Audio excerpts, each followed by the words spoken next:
Quizá don Eduardo no necesita una gran presentación porque todos conocemos también su actividad docente entre nosotros, lo hemos tenido todos como profesor, algunos el honor de pertenecer con él al claustro de profesores. Sabemos que don Eduardo Vadillo es actualmente catedrático de Teología en nuestro Instituto Teológico San Ildefonso y en su currículum hay dos doctorados, uno por la Pontificia Universidad Gregoriana de Roma en Teología y un segundo doctorado casi inmediato por el Instituto Patrístico Agustinianum de Roma. Él enseña en nuestro Instituto Teológico como profesor desde el año 2002 hasta la actualidad. Ha impartido diferentes asignaturas en la Universidad Eclesiástica San Dámaso de Madrid, en el Seminario de San José de Moyobamba y entre el año 2005 y 2017 fue teólogo, asesor de la Comisión de la Doctrina de la Fe de la Conferencia Episcopal Española. Él, como veis en la pantalla que se ha proyectado, nos va a disertar en esta tarde sobre esta conferencia en torno al lenguaje teológico y el concepto de lo real, que lo planteábamos esta mañana como el eje vertebrador de todas las ponencias de esta jornada de pensamiento católico. Pues muchísimas gracias, don Eduardo, por estar aquí con nosotros, por su disponibilidad y generosidad, y somos todo oídos. Muchas gracias, don Ángel, don Carlos, por la invitación a esta ponencia. Y creo que el título y lo que se me ha propuesto realmente por parte del organizador es enormemente pertinente. Relacionar el aniversario del Concilio de Nicea con aquel documento de la Congregación de la Fe, uno de los más importantes de la época de Ratzinger al frente de la Congregación de la Fe, como fue la Dominus Iesus. Porque evidentemente, si no hay un lenguaje teológico que tenga que ver con la verdad, da igual decir que el Hijo es homoousios, es homoiousios o es la negación de todas estas cosas, porque daría exactamente igual si nuestro lenguaje no puede expresar lo que son las cosas. Por eso creo que me parece muy oportuno la idea de don Ángel de tratar lo real en el pensamiento cristiano y contemporáneo, haciendo referencia a la Dominus Iesus en relación con Nicea. Dado además que han salido ya varias anécdotas esta mañana, los diversos ponentes, también me permito añadir una para introducir el tema de la Dominus Iesus. Hace 25 años de este documento, y recuerdo que el cardenal Cañizares, alguna vez hablando con él, me contó un poco el origen de este documento, a raíz de que uno de los obispos miembros de la Congregación de la Fe había estado haciendo un viaje en la India y había visto pues, que en ambiente cristiano había una cantidad de sincretismo enorme, había mezcla de religiones, todo este tipo de cosas, lo estuvo comentando, y el cardenal Ratzinger sugirió que sería interesante preparar un texto que recordara la verdad del cristianismo, el papel central de Jesucristo, la verdad de la Iglesia, todo este tipo de cosas, y se pensó que con ocasión del jubileo del año 2000 sería oportuno sacar este texto, y en efecto así fue. Esta conversación que me comentó el cardenal Cañizares debió tener lugar hacia el año 98, 97 y posteriormente salió la exhortación Dominus, el documento Dominus Iesus. La estructura que vamos a seguir en esta ponencia será, en primer lugar, recordar la cuestión de la terminología sobre Dios en la antigüedad, es decir, el tema de que los nombres que demos a Dios son importantes no es un discurso de nuestros días, se dio ya en la antigüedad. Ver a qué problemas hace referencia Dominus Iesus, porque veremos que algunos de los problemas que hace referencia Dominus Iesus tienen que ver también con la misma confesión sobre Jesucristo como verdadero Dios. y cómo es necesario un planteamiento adecuado sobre los nombres de Dios. Esto requiere toda una forma de pensamiento, requiere una metafísica para que los nombres que les demos a Dios realmente nos estén hablando algo de Él, se refieran a la sustancia de Dios. Y por último, una conclusión con la que cerraré estas indicaciones. Comenzamos, por tanto, la cuestión terminológica sobre Dios en la antigüedad. Aquí simplemente subrayo al principio, es evidente que la cuestión de la terminología es importantísima. Ya nos han explicado esta mañana todo el tema de la terminología de homoousios, el Hijo es homoousios respecto al Padre, posteriormente se aplicará también al Espíritu Santo, y cómo estos términos en realidad lo único que quieren es traducir lo que está diciendo la Escritura, interpretar la Escritura, pero interpretar quiere decir establecer una correspondencia entre una cosa y otra. Recordad que el primer tratado sobre esto fue precisamente el de Interpretazione de Aristóteles. La cosa, por tanto, viene bastante de lejos y se trataba de explicar lo que hay en la Escritura. Lo que pasa es que, como os pongo aquí inmediatamente, se deben entender los términos correctamente, es decir, no basta el término homoousios. Los que conocen la patrología saben que, por ejemplo, San Hilario de Poitiers era partidario de llegar a algunos acuerdos con quienes sostenían el término homoiousios. ¿Por qué? Porque lo entendían de una manera que era correcta. Pensemos que el mismo término homoousios había sido condenado en el Concilio de Antioquía del año 268, porque se le daba un sentido que era incorrecto, mientras que en Nicea se explica el sentido correcto que tiene el término. O sea que cuando nos referimos al uso de los términos, no es simplemente la palabra en cuanto tal, sino una palabra que hay que explicar, que hay que poner en su contexto, etc. El mismo don Demetrio, por ejemplo, esta mañana nos ha recordado alguna terminología, por ejemplo, de San Cirilo, una naturaleza del Verbo encarnado, que puede entenderse en un sentido monofisita, pero otros padres lo entienden en un sentido absolutamente católico, entendiendo por naturaleza una naturaleza subsistente. O sea que no es cuestión tanto del término, sino del significado que tiene ese término. Pero obviamente necesitamos un término un poco como para resumir todas esas cosas. Por otra parte, existía en la antigüedad, sobre todo por todos, digamos, muy vinculados a la filosofía del platonismo, especialmente ya en la tendencia hacia el neoplatonismo, ya en la época de Plotino, una tradición apofática bastante fuerte, la idea de que no tenemos un lenguaje sobre Dios. Recordad, por ejemplo, que en los planteamientos plotinianos, de Plotino, de Porfirio, luego de Jámblico, de Proclo, la unión con la divinidad tenía lugar mediante un éxtasis místico, pero que era completamente distinto del conocimiento. No tenía nada que ver con el conocimiento. Había un esfuerzo cognoscitivo antes de ir quitando pues todo lo que es diversidad en nosotros y al final pues llegar como esa unión con el uno. Esto es lo que Maritain describía con bastante guasa como la mystique du miroir, la mística del espejo. O sea, el mirarse a uno mismo, ir quitando todas aquellas cosas que son diversas y al final se encontraría con lo absoluto. Realmente solo se encuentra con el mismo, que de absoluto tiene poco, pero de ilusiones también se vive. O sea, diríamos, era un poco esa idea. O sea, tradiciones apofáticas ciertamente existían, pero por parte, y de hecho los mismos padres de la Iglesia reconocen que Dios está más allá de lo que podamos conocer, de nuestros nombres y todo esto, pero daban una importancia enorme a mantener unas fórmulas de fe. Si no se mantuvieran, ¿qué sentido tiene la confesión de la fe ante, por ejemplo, la persecución imperial?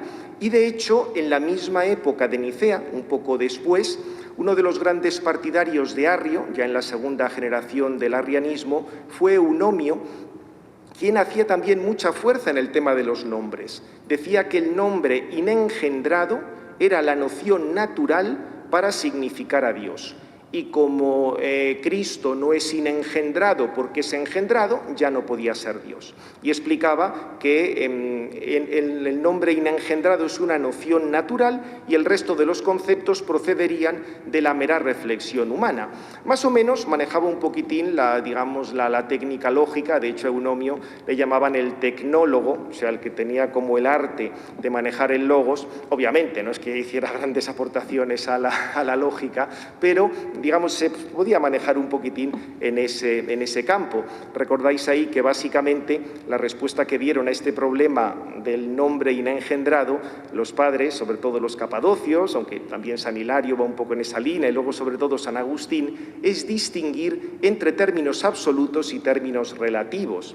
Podemos decir simultáneamente que el Hijo es Dios y que el Padre es Dios, porque Padre e Hijo son términos relativos, mientras que Dios es un término absoluto. Pero no voy a entretenerme ahora en estas cuestiones de la época, para ir más a la época a la que se refiere Dominus Iesus, pero sí hay un punto que creo que nos sirve para relacionar una época y la otra, y es una tendencia que hubo por parte de algún planteamiento neoplatónico, especialmente el del senador Símaco, que pensaba que podía darse una tolerancia religiosa no a partir de la verdad, sino a partir precisamente de que nadie conoce la verdad.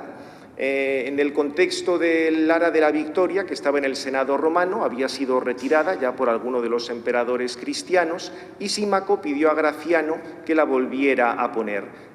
San Ambrosio tuvo un intercambio epistolar, una obra además en torno a estas cuestiones con Símaco. No entro ahora en ese tema, pero fijaos esta afirmación que hacía Símaco. Contemplamos los mismos astros, el cielo es común a todos, nos rodea el mismo mundo. ¿Qué importancia tiene con qué doctrina indague cada uno la verdad? No se puede llegar por un solo camino a un secreto tan grande. Ahí el sentido de secreto es el de misterio. Esto estaba un poco en la relatio que hizo Símaco para pedir el Ara de la Victoria. Venía a decir, sí, los que quieran que sean cristianos, pero también se puede ser pagano. Realmente el misterio de Dios, como no lo conocemos, pues valen todos los caminos. Evidentemente esto es bastante distinto de la afirmación del Señor, que se presenta como el camino, la verdad y la vida.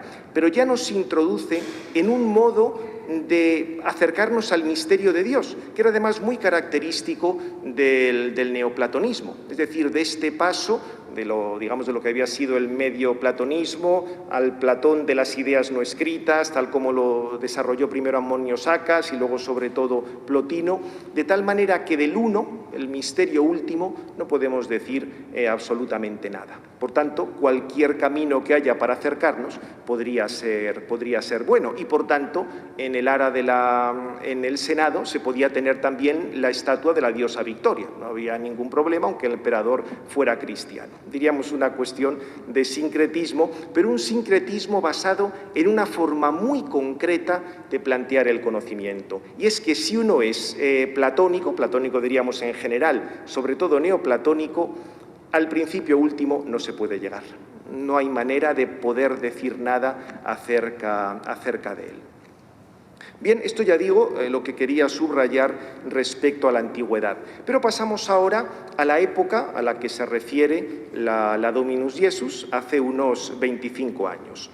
Vamos a ver aquí, ante todo, lo que dice la Dominus Iesus sobre este tema del lenguaje acerca de Dios y otras intervenciones que fueron parecidas, un poco anteriores o posteriores, y una aplicación muy concreta al tema del Concilio de Nicea. Porque uno de los autores sobre los que tuvo que intervenir la Congregación de la Doctrina de la Fe en la época de Ratzinger, fue una de sus últimas intervenciones, fue el del caso de Haidt. Este jesuita americano había escrito un libro, Jesus, Symbol of God, donde planteaba que Jesucristo es simplemente un símbolo de Dios. No es Dios, como mucho nos puede provocar una experiencia en torno a Dios, pero no es Dios. Veremos un poco la relación que esto tiene con lo anterior y haré notar cuáles son las raíces de esas afirmaciones. No es que Haidt afirmara esto por las buenas, hay toda una teoría del conocimiento detrás que creo que debemos indicar.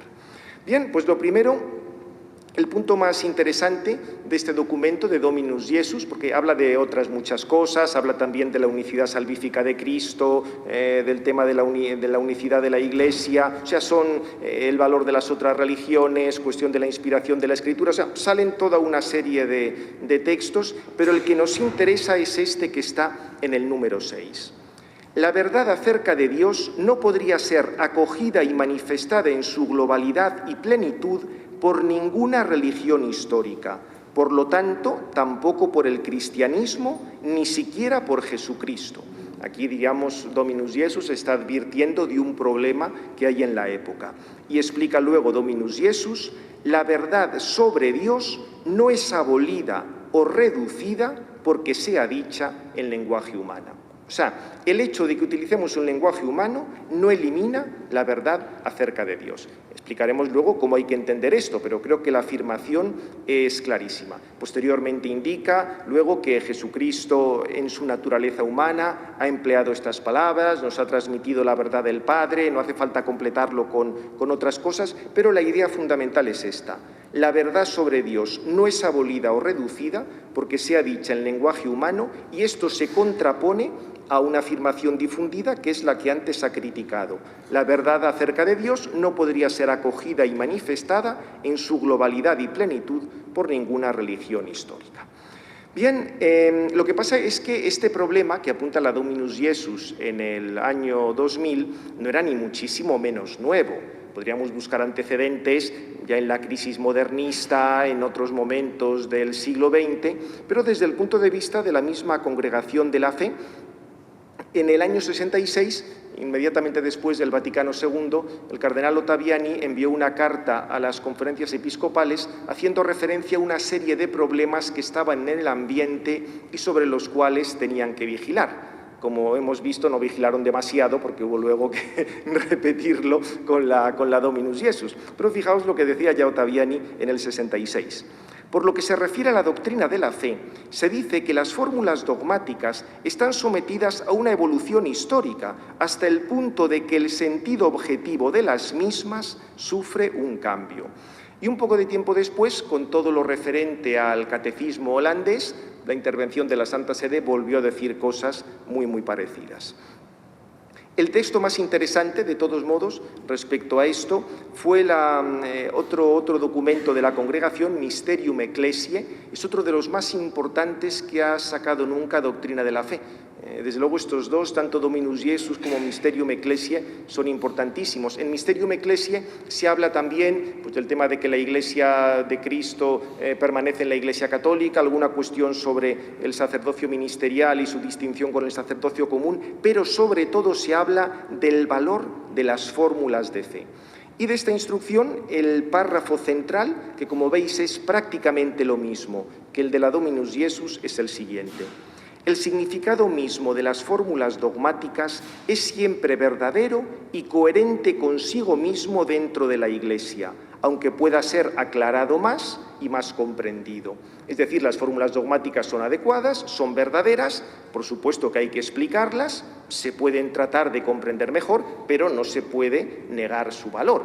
Ya en palabras parecidísimas había intervenido unos cuantos años antes el Papa Pablo VI en la Mysterium Fidei, una encíclica extraordinaria acerca de la Eucaristía, por desgracia muy olvidada, donde hablaba de algún tipo de terminología que se empleaba para hablar de la Eucaristía, como el término transustanciación, y a raíz de eso hablaba también de las fórmulas dogmáticas. Esas ideas son otra vez recogidas en Mysterium Ecclesiae en el año 73. Pero es que incluso después de Dominus Iesus, la congregación siguió recordando estas cosas. A raíz de una obra del padre Dupuy sobre cuestiones de diálogo interreligioso, pluralismo religioso, la Congregación de la Fe manifestó lo siguiente: es contrario a la fe de la Iglesia sostener que la revelación de Jesucristo sea limitada, incompleta e imperfecta. Si bien el pleno conocimiento de la revelación se tendrá solamente el día de la venida gloriosa del Señor, la revelación histórica de Jesucristo ofrece ya todo lo que es necesario para la salvación del hombre y no necesita ser completada por otras religiones. Aquí pone de relieve que evidentemente en esta vida vivimos en la fe, no tenemos la visión de Dios. Si comparamos la fe con la visión de Dios, la fe es muy poco, pero es lo que tenemos en este mundo para poder llegar a la visión, y no es que tenga que ser complementada por otras religiones, filosofías, culturas o como se quiera decir. Tendrá que ser explicada, tendrá que entrar en diálogo con ellos, pero evidentemente la revelación es algo que viene de Dios, no es una cosa que vayamos haciendo nosotros o que vayamos construyendo nosotros. Pero diríamos, el punto central en este segundo bloque fue esta obra de Haidt, Jesus Symbol of God. Tuvo bastante difusión en los Estados Unidos y por eso intervino la Congregación de la Fe. Y básicamente, digamos, la tesis central de este autor es la siguiente. La resume el mismo texto que sacó Doctrina de la Fe para hablar de esta obra. El autor tendría un lenguaje, el autor sostiene que el lenguaje respecto a Dios es meramente simbólico, poético y figurativo, pero no proporciona información objetiva sobre Dios. O sea, el lenguaje sobre Dios solo causa una determinada experiencia de Dios, pero no te explica cómo es Dios. Como veis, esto no es muy distinto de lo que había dicho Símaco acerca de esa experiencia que podíamos tener de Dios y que era indiferente de afirmaciones concretas que hagamos acerca de Dios. Y por eso, digamos, la conclusión que saca Haidt es que cuando los padres emplean el término logos o cuando el Evangelio de San Juan emplea el término logos, esto tiene que entenderse como una metáfora, no como algo que nos está explicando algo real acerca de Dios. Y por tanto, el texto de Nicea lo único que nos estaría diciendo es que en Jesús estaba Dios de una manera especial. Claro, evidentemente se podría acudir aquí al refrán castellano que para este viaje no hacían falta alforjas. O sea, si resulta que al final lo único que está diciendo Nicea es que en Jesús Dios está especialmente, eso no lo había negado nunca nadie. Con lo cual, diríamos, por ahí tampoco es que esto sirviera para mucho. E insiste luego el texto de la Doctrina de la Fe.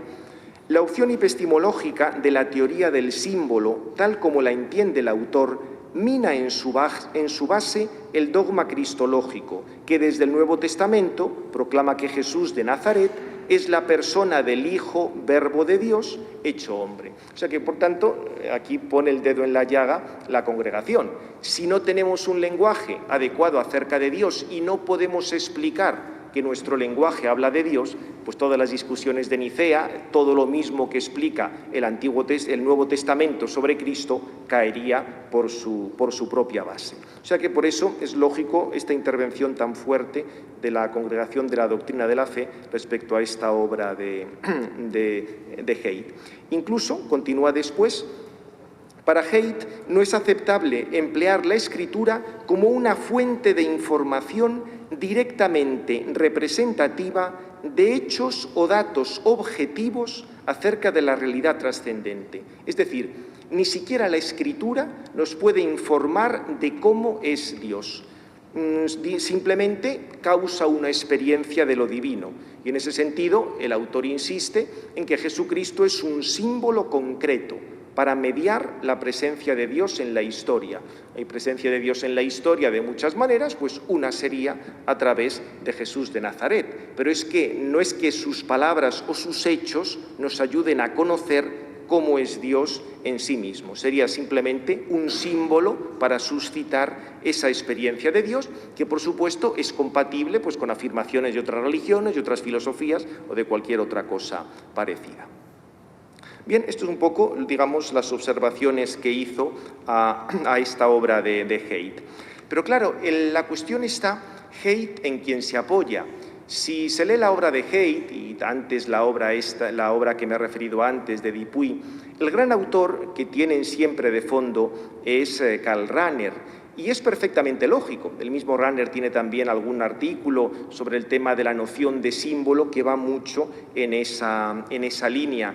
Y realmente con la teoría del conocimiento que encontramos en Rahner, sobre todo en Espíritu en el Mundo y Oyente de la Palabra, sus primeras obras, en él un elemento básico es la captación previa, el Vorgriff, de una totalidad absoluta, digamos que contendría todo y que más o menos viene a identificar con Dios. Tampoco es que lo presente con una absoluta claridad, pero hay esa captación previa, atemática, llama él, lo que sí queda claro es que es una totalidad absoluta, esa terminología la emplea varias veces. Y esto de nuevo no es una cosa que se inventara Rahner, tenía sus antecedentes, es lo que se ha denominado el tomismo trascendental, que de tomismo no tiene absolutamente nada, elaborado por Mareschal. Este jesuita, en el primer tercio del siglo XX, con todas las discusiones que había, en lo referente al conocimiento, pensó que utilizando los planteamientos kantianos de un conocimiento que parte de una serie de a prioris, si en ese a priori pones una tendencia al absoluto, se puede salvar el realismo. Se quería salvar el planteamiento realista partiendo de planteamientos típicamente kantianos. La cosa es bastante más compleja, pero por dar simplemente una pincelada. Tanto en Mareschal como en Rahner había una noción de ser que, por mucho que se quisieran llamar tomistas, era simplemente la que venía defendiendo la compañía desde las disputaciones metafísicas de Suárez.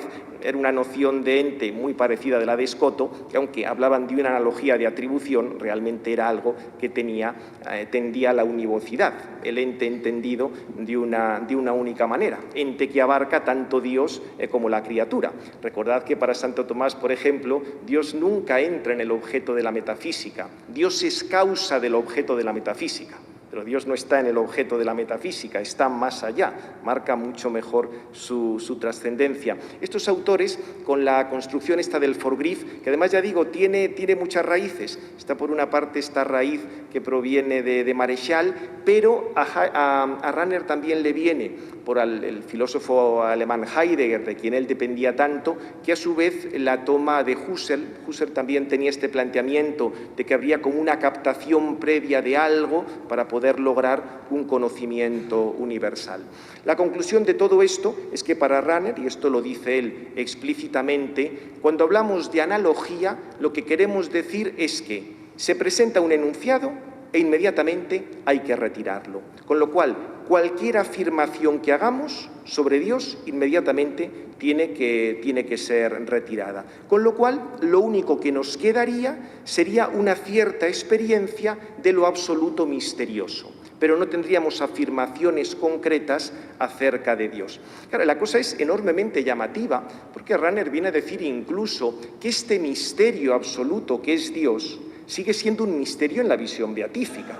Claro, esto no había que decir. Lo más gracioso es que quiera atribuir esto a Santo Tomás, cuando dice exactamente lo contrario. O sea, lo que nosotros, cuando Santo Tomás explica que la sacra doctrina puede ser una ciencia, dice porque puede depender de unos enunciados que son claros, de los cuales sacamos consecuencias. Esos enunciados que son claros en este mundo no son claros, que son los misterios de la fe, pero en la otra vida, si contemplamos a Dios, sí que serán claros. Mientras que para Rahner, incluso en la visión, Dios seguirá siendo un misterio. Pero es que incluso llega a decir que Dios es un misterio para sí mismo. O sea, que ya ni siquiera Dios se entiende a sí mismo. Esto lo dice explícitamente en alguna voz de artículo de teología, con lo cual aquí todo queda misteriosísimo, pero como veis, por este camino no llegamos a conocer mucho lo que es Dios.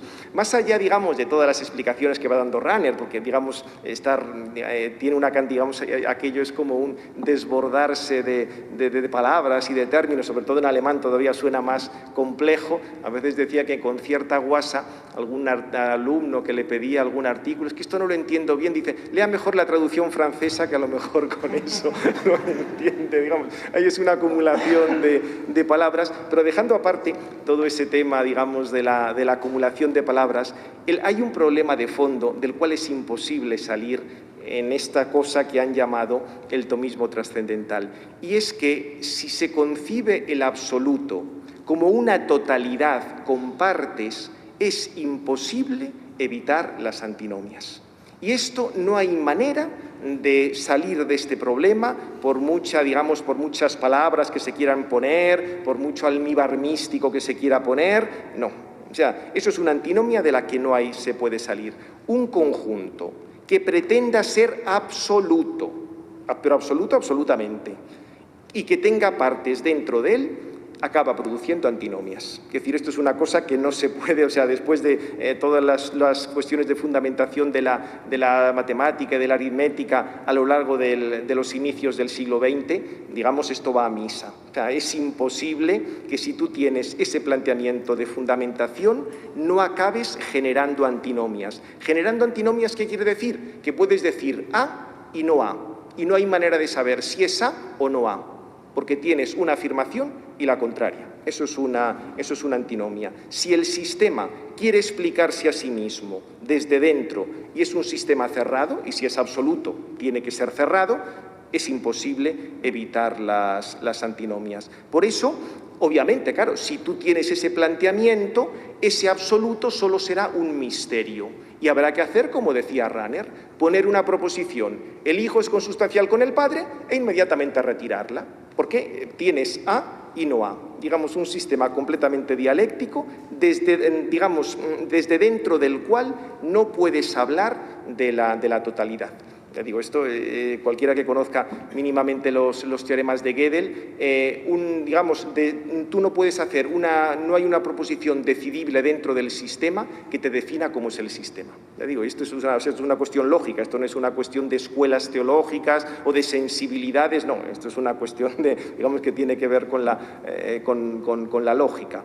Por eso, diríamos, esta manera de enfocar todo el tema del conocimiento para querer defender el realismo y demás, está abocada completamente a embarrancar en un conjunto de antinomias. Se acepta, diríamos, la buena voluntad que pudo tener Maréchal al plantear todo este sistema, pero por aquí no se va absolutamente a ninguna parte. O sea, como tengamos que presuponer una captación de ese absoluto, además de todos los problemas de ontologismo que puede dar esto, desde el punto de vista lógico es imposible salir de las antinomias. Ya digo, o sea, y esto son cuestión de demostraciones lógicas, no de homilías, sino es una cosa, diríamos, que se puede demostrar perfectamente.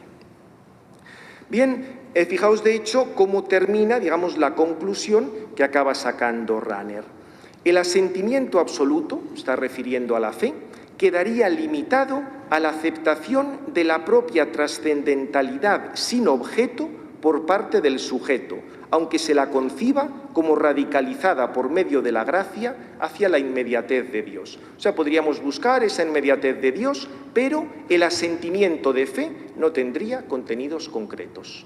Simplemente esa cercanía de Dios, y de hecho lo que viene a decir en otro momento explica que nuestro conocimiento, lo leo para, digamos, hacerse una idea de lo que dice Rahner, la última conferencia que dictó, que publicó luego, publicó el cardenal Lehmann, una muy interesante, la última conferencia, resume perfectamente todo lo que es Rahner. Y ahí decía lo siguiente.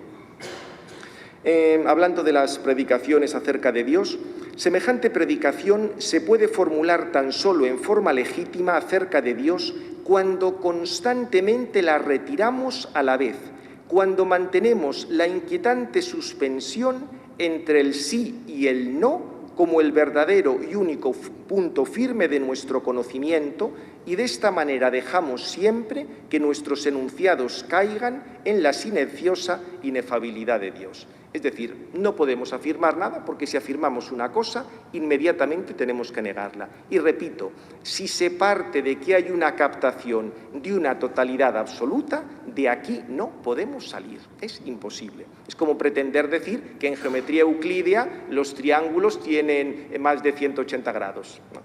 No puede ser, o sea, no, es una contradicción.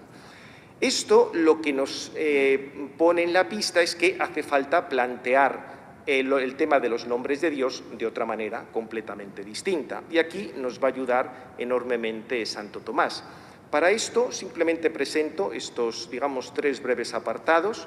Primero, la relación entre nombres, conceptos y verdad, la aplicación de los nombres a Dios, cómo podemos nombrar a Dios y cómo podemos nombrar a Dios dentro de los enunciados de fe. Serían como 3 pasos. Respecto al primero, Santo Tomás ya nos explica que las palabras, voces, se refieren a las cosas mediante el concepto del entendimiento. O sea, lo realmente importante es que nosotros formemos un concepto en el entendimiento que manifestamos luego mediante una palabra exterior que será distinta pues, en los distintos idiomas. El concepto mental, aquello que formamos, es un signo que nos permite tener, de algún modo, la forma de lo conocido. Esto es lo central. Cuando conocemos nosotros, o incluso cuando conoce un animal, cuando conoce una hormiga, una piedra que tiene delante, forma dentro, digamos, tiene dentro de él una forma, una determinación de lo que está conociendo. Incluso nosotros formamos esos conceptos, en los animales no hay conceptos como los nuestros, pero sí hay una elaboración, una especie se expresa a partir de lo que ha conocido sensiblemente. Y aquí es donde está la clave del realismo, ver la verdad como una adecuación. Nosotros nos adecuamos a la realidad. Para eso hace falta un sentido, hace falta tener un cierto sistema nervioso que permita que cosas que están en la realidad, sean imitadas en cierto modo por algo que tenemos interiormente. Y en ese sentido, recordaba Santo Tomás que el conocimiento es un efecto de la verdad. Primero tenemos la verdad, que es una adecuación, y en la medida en que nos estamos adecuando, conocemos. Pero esto a su vez, ¿en qué se basa? ¿Cómo podemos tener nosotros la forma, una determinación de algo exterior? Pues muy sencillo. Conocemos en la medida que la causa comunica cierta semejanza en el efecto que produce. Cuando una cosa interviene sobre otra, deja algo en aquella en la que ha intervenido, diríamos, le comunica una cierta información, de manera que lo que está en la causa de un modo pasa a estar en el efecto de otro modo. Esto, por otra parte, en la medida en que la física actual cada vez habla más de la información, hoy sabemos muy bien que en los intercambios físicos no solo hay intercambio de materia y energía, también hay intercambio de información. ¿Cómo se organiza esa materia y energía? Es, el mismo tema de la información está hoy en la misma física. O sea que, en cuanto hay causalidad, hay comunicación de algo que está en la causa. Y de esta manera se puede ver muy bien la distinción entre un planteamiento nominalista y un planteamiento realista.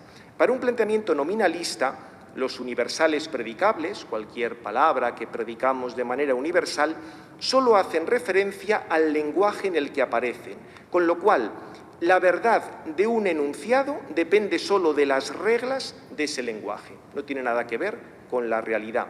Para el planteamiento realista, los universales predicables son expresiones de propiedades y relaciones que existen independientemente de las capacidades lingüísticas o mentales. Y esto a su vez se apoya en otra cosa. Para el nominalismo, todas las relaciones son de razón.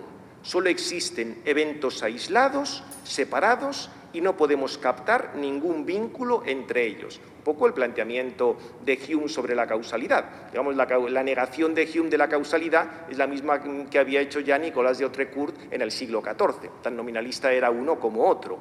Mientras que para el planteamiento realista, algunas relaciones no son simplemente de razón, y que todos los eventos son eventos conexos y unidos, y por tanto somos capaces de captar el vínculo entre ellos. Recordad que para Santo Tomás y antes para Aristóteles, la misma noción de sustancia no se puede entender sin las causas. Si tenemos ahora una mesa, es porque hay una multitud de fuerzas del universo que están actuando para que tengamos esta mesa. Si esas fuerzas dejaran de actuar, aquí no habría una mesa. Santo Tomás dice con mucha claridad que, según su modo de ver el fin del mundo, cuando llegara, los ángeles pararían las esferas celestes y dejarían de existir plantas, animales y cuerpos compuestos, porque cualquier sustancia depende siempre del concurso causal. Pero esto te está diciendo que las relaciones son reales. Que una cosa esté en relación con otra no es simplemente algo que tú te inventas, sino que independientemente de que estés tú o dejes de estar tú, esas cosas van a estar en relación unas con otras. Entonces, conocemos las cosas mediante nuestras representaciones, pero no es que conozcamos ante todo las representaciones, conocemos las cosas, esas cosas han intervenido en nosotros, formamos una representación y esa representación nos reenvía, nos remite a la cosa.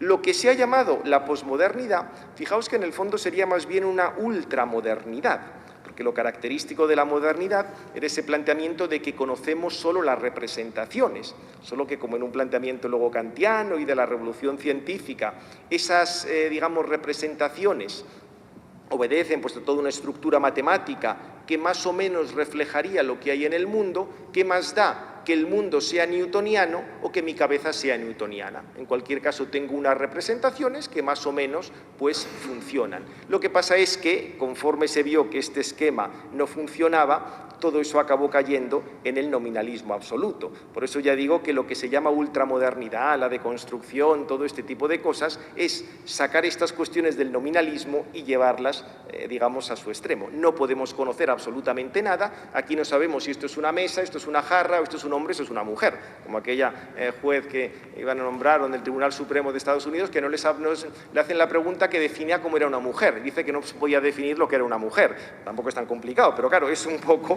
ese planteamiento, diríamos, ultra nominalista. Bien, entonces, ¿podemos aplicar nombres a Dios? Sí, en la medida en que podemos conocer a Dios. Atención, porque aquí Santo Tomás nos pone un caveat importante. Ningún concepto creado puede representar adecuadamente a Dios. Las criaturas se asemejan a Dios. Atención, las criaturas se asemejan a Dios, no es que Dios se asemeje a las criaturas, que las relaciones aquí no son simétricas. Con lo cual, algo podemos conocer a Dios, mantengo la frase en latín, secundum habitudinem principii et per modum excellentiae et remotionis. Si hemos dicho que la causa deja alguno de sus efectos en las cosas que ha causado, si Dios es la causa primera, algún efecto habrá dejado en nosotros. Y por ese efecto que ha dejado en nosotros, algo podremos conocer de Dios, lo que dice San Pablo en la primera carta a los Romanos. Obviamente habrá que negar todo lo que tiene eso de limitación, habrá que aplicarlo de modo excelente, pero repito, si hay causalidad, hay conocimiento. Esta es un poco la clave del planteamiento de Santo Tomás. Entonces, lo que pasa es que, como lo que Dios hace en nosotros es muchísimo más pequeño de lo que es su esencia, diríamos, lo que podemos conocer de Dios es muy poquito, nos supera absolutamente, no expresa su esencia tal como es en sí misma, pero esto no quiere decir que no estén significando la sustancia de Dios. Santo Tomás, en contra de algunos autores de la época, explicaba que cuando decimos que Dios es bueno, no solo estamos negando que sea malo o diciendo que es causa de la bondad, sino que lo que llamamos bondad en las criaturas está en Dios de un modo absolutamente superior. Pero claro, para esto hay que plantear correctamente la participación, la analogía. Sabemos que Dios es su mismo ser subsistente, pero atención porque aquí ha habido no pocos líos, incluso en la historia del tomismo más reciente. No podemos entender a Dios como el ipsum esse, como si fuera la idea platónica de ser o fuera como un océano de ser y nosotros tenemos así como unas botellitas pequeñas con un poco de agua. No es eso lo que quiere decir Santo Tomás cuando habla de que Dios es el mismo ser subsistente. La esencia divina no es el ser indeterminado. Dios tiene una forma, tiene una esencia, aunque se nos escape completamente. Está fuera del orden de los entes y de sus diferencias. Entonces, suponiendo ya que tenemos un lenguaje sobre Dios, entra perfectamente la cuestión de los enunciados de fe. Los enunciados de fe serán limitados, pero nos van a decir la verdad de esos misterios divinos. Por ejemplo, hay que decir que en Dios hay relaciones, que el Hijo es relación, que el Padre es relación. Lo que pasa es que es de una manera que nosotros no acabamos de entenderla, se nos escapa, pero tenemos que afirmarla. Igual que decimos, Dios es esencia, pero de una manera que se nos escapa respecto a las esencias que nosotros conocemos. O sea, tenemos que utilizar este lenguaje, que es el que ha empleado la revelación, el que ha empleado la Iglesia, que tiene que ver con la verdad, pero diríamos no es lo mismo que estar contemplando a Dios. Por eso sí que podemos hablar de una ignorancia acerca de Dios, pero atención, esto hay que precisarlo bien. No es ni la ignorancia del agnosticismo, ni la ignorancia, como dice Stephen Brock con cierta guasa, de un escepticismo devoto. No, simplemente ignorancia de que no podemos conocer la esencia de Dios, tal cual es. Eso será en la otra vida. Pero si tenemos nombres que nos hablan de la sustancia de Dios, que tenemos que plantearlos. Por eso, los conceptos acerca de Dios, los que podemos formar nosotros y los que están en la revelación, ni son falsos ni son dudosos. Puedes decir que son inadecuados, o sea, que se quedan cortos, pero no, el que se queden cortos no quiere decir que sean falsos. Se puede poner un ejemplo, digamos, en el campo de nuestro conocimiento más sensible. El conocimiento, por ejemplo, que tiene una hormiga de la piedra que tiene delante. Evidentemente es mínimo, pero la hormiga conoce de esa piedra la forma, de manera que sabe que tiene que girar a la izquierda para sortear la piedra, o tiene que subirse por encima de la piedra para pasar. Ese conocimiento que tiene la hormiga de la piedra es verdadero, porque si no fuera verdadero se estrellaría contra la piedra o no podría salir. Evidentemente, un geólogo conoce esa piedra muchísimo mejor, infinitamente mejor de la hormiga. ¿Pero eso quiere decir que lo que conoce la hormiga es falso? No. ¿Que la hormiga podría hacer lo contrario? No. Lo que conoce la hormiga es verdadero, aunque es enormemente limitado. Pues con nuestros conocimientos acerca de Dios es lo mismo. Son muy, muy limitados hasta que podamos ver a Dios cara a cara, pero son verdaderos y hay que mantenerlo. No es lo mismo decir que hay personas consustanciales que negarlo. No es lo mismo decir que Dios es el misterio absoluto o que es Padre, Hijo y Espíritu Santo. Y con esto llegamos ya a la conclusión, que me quedaría simplemente con estas 4 afirmaciones. Ante todo, recordad que la verdad es una adecuación, no una ecuación, algo que está tendiendo a ser cada vez más parecido a la forma, pero que no la agota. Ya Santo Tomás había dicho que en este mundo nadie ha conocido nunca la esencia de una mosca, con lo cual como para conocer la esencia de Dios. O sea que vamos conociendo cosas. Aquí puede ser útil esta comparación entre aprehensión de la esencia y comprensión. Aprehensión sería como dar un bocado, captas algo. Comprensión sería como comértelo todo. En este mundo tenemos aprehensión de la esencia, pero comprensión no. Y en la otra vida ya será ver a Dios cara a cara. Por otra parte, este tema de la verdad como adecuación conlleva que nuestro lenguaje sobre Dios es muy limitado, porque lo único que puede representar a Dios adecuadamente es Él mismo. Solo la esencia divina puede representar a Dios adecuadamente. Por eso Santo Tomás plantea que la visión de Dios será estar unido a la esencia divina, como si la esencia divina fuera el concepto de ese conocimiento. Nosotros aquí formamos conceptos que podemos incluso aplicar a Dios con la ayuda de la revelación, pero en la visión de Dios la misma esencia divina es la que hará de concepto. Por otra parte, recordar, y esto es fundamental, el conocimiento siempre se da a partir de la causalidad. Como Dios es causa primera, eso va a permitir que se dé un conocimiento, un lenguaje sobre Dios, una revelación de Dios que utilice palabras humanas, y gracias a esto conocemos la verdad, aunque sea muy limitadamente. Y para todo ello hace falta plantear correctamente la trascendencia divina. Como se piense a Dios como un absoluto inmanente a la conciencia, o como esa captación de una totalidad. Por ese camino solo va a desembocar en un conjunto de contradicciones que no va a haber manera de salir de ellas. Bien, por terminar, cito 3 obras que creo que puedan ser útiles el que quiera profundizar sobre esto. Una es muy interesante, del padre White, es el actual rector del Angelicum, la que fue su tesis doctoral, Wisdom in the Face of Modernity. Es prácticamente como un repensamiento de la Teodicea, pero teniendo en cuenta autores contemporáneos, tanto, digamos, del ámbito civil como como autores eclesiásticos más o menos conocidos. Presenta ahí el planteamiento de Santo Tomás. Una obrita que es un resumen muy interesante de la filosofía de Santo Tomás, de Stephen Brock. La van a traducir ahora, creo que en cuestión de semanas va a salir en castellano en la editorial Encuentro. Es una obrita que con ocasión de todos estos aniversarios de Santo Tomás realmente está muy, muy bien. En inglés está disponible, y una obra también clásica del padre Victorino Rodríguez, que es un conjunto de artículos sobre cosas que tienen que ver con el conocimiento de Dios. Es del 95, el conocimiento analógico de Dios. Bien, pues con esto terminamos. Muchas gracias.